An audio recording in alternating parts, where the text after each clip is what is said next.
السلام عليكم ورحمة الله وبركاته. ازيكم حبايبي؟ عاملين ايه؟ يا رب تكونوا بخير وفي احسن حال. النهارده هنعمل مع بعض الفطاير دي، طعمها حلو جدا، تحفة، متاخدش وقت خالص، ومقاديرها سهلة وبسيطة، وهنعملها مع بعض كده بكل سهولة. زي ما انتم شايفين كده طالعة تحفة بسم الله ما شاء الله. تنفع اولادك ياخدوها معاهم المدارس، وتنفع في اللانش بوكس، تنفع معاكي وانت رايحة الشغل. يلا بينا نشوف الطريقة بقى مع بعض والمقادير. بسم الله كده. معانا كده نص كيلو بطاطس هنحطه على النار، هنسلقه بالشكل ده اهو، متقشره ومتقطعه، تسهل عليكي. هنسيبها تتسلق، وحطينا معاها رشه ملح. معانا كده 750 جرام من الدقيق، يعني 3/4 كيلو دقيق اهو بالشكل ده.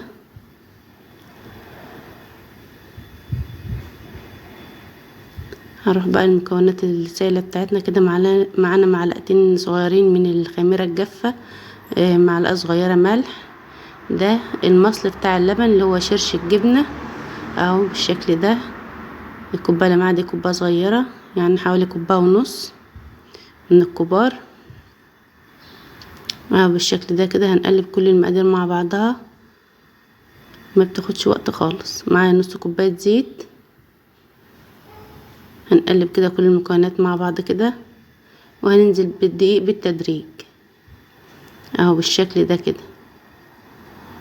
بسم الله ما شاء الله، بتطلع تحفة جدا. ولو وصلت معايا لغاية هنا ما تنسيش تشترك في القناة وتفعل الجرس على كلمة الكل عشان يوصل لكل فيديو جديد احنا بنعمله.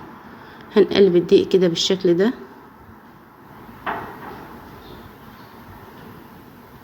زي ما قلنا، هننزل بالدقيق كده تدريجي، وهنعجن. نفضل نعجن فيه بقى كده لمدة 10 دقايق، مدة العجن كلها 10 دقايق.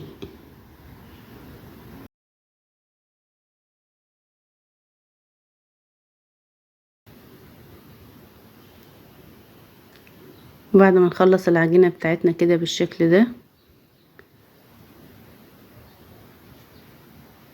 هندهن كده دهن الزيت في الطبق اللي عجنا فيه. نغطي العجينة بالزيت كده، ونغطيها ونسيبها 10 دقايق تخمر. هنكمل بقى الحشوة بتاعتنا. معانا كده البطاطس المهروسة، ومعانا معلقة من الثوم البودر، والفلفل الحامي معلقة برضو، فلفل اخضر. وهنهرس البطاطس كلها كده. بعد ما هرسنا البطاطس هناخد نص كوباية مية من سلق البطاطس، عشان البطاطس تكون ناعمة معانا وسهلة معانا ان احنا نحشيها، تبقى طعمها جميل جدا اهو بالشكل ده كده. هنيجي بقى نقطع العجينة بتاعتنا، نحط رشة دقيق على سطح العمل كده بالشكل ده، وهنفرد العجينة ونقطع ل4 فطاير. هنقطع كده العجين بالشكل ده اهو، وهنلفها كده ونخلي القفل لتحت.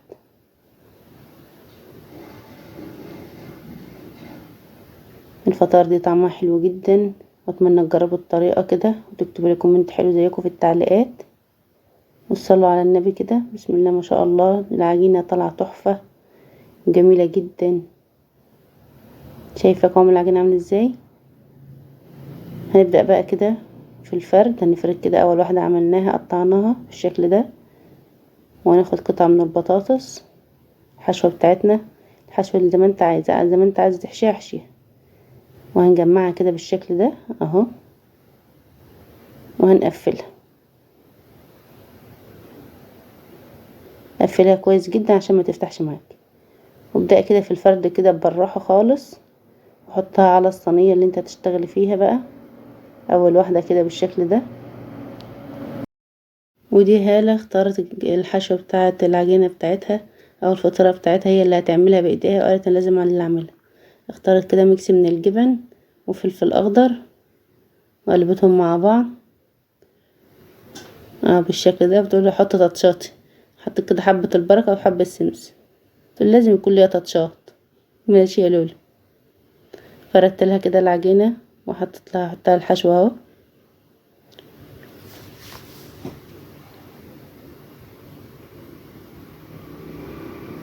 وبرضه هقفلها بنفس الطريقة اللي انا قفلت بقى بتاعة البطاطس. هقفلها كده بالشكل ده،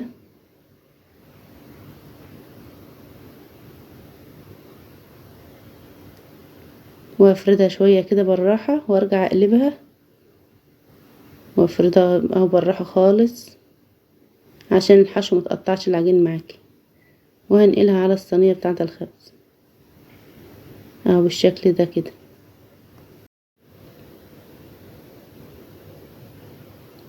وهكمل باقي الكمية بنفس الطريقة. هنحط الحشو ونفردها، قفلها كده بالراحة خالص وفردها من تحت الاول وبعد كده اقلبها واقوم مكملة فرد. طريقتها سهلة جدا وجميلة. حابة تحشي ميكس جبن بس اعمليها برضو بنفس الطريقة واعملي اللي انت عايزاه، الحشوة بتاعتك انت. ادي كده الفطار بتاعتنا اهي. هسيبها برضو تخمر 10 دقايق، اغطي عليها واسيبها تخمر 10 دقايق.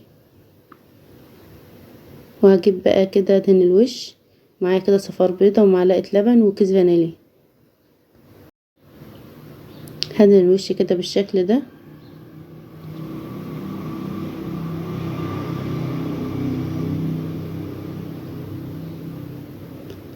معلقة اللبن وكيس الفانيليا ما بخلوش للفطار اي ريحة زفرة خالص. وهعمل شكل كده فوق في الوش اهو.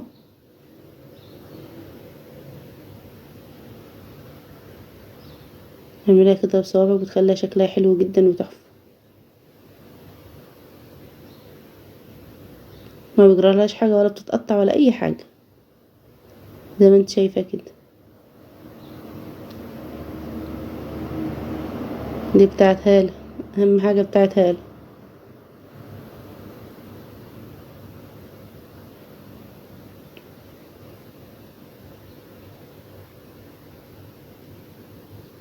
وهحط عليها كده من الوش حبة البركة والسمسم. لو انت مش حابة تحطي ما تحطيش، حسب ما اولادك بيحبوا.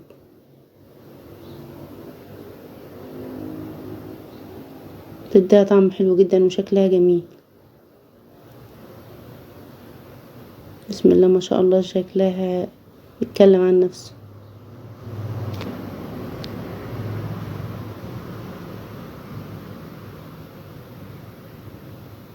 اهو بالشكل ده كده. في الوقت ده انا كنت مولعه الفرن يسخن معايا وادخلها الفرن اهو. وفي بتاعت هالة قبت هناك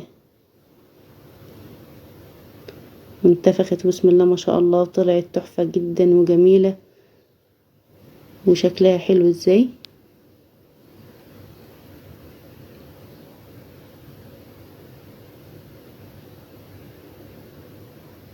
بسم الله ما شاء الله.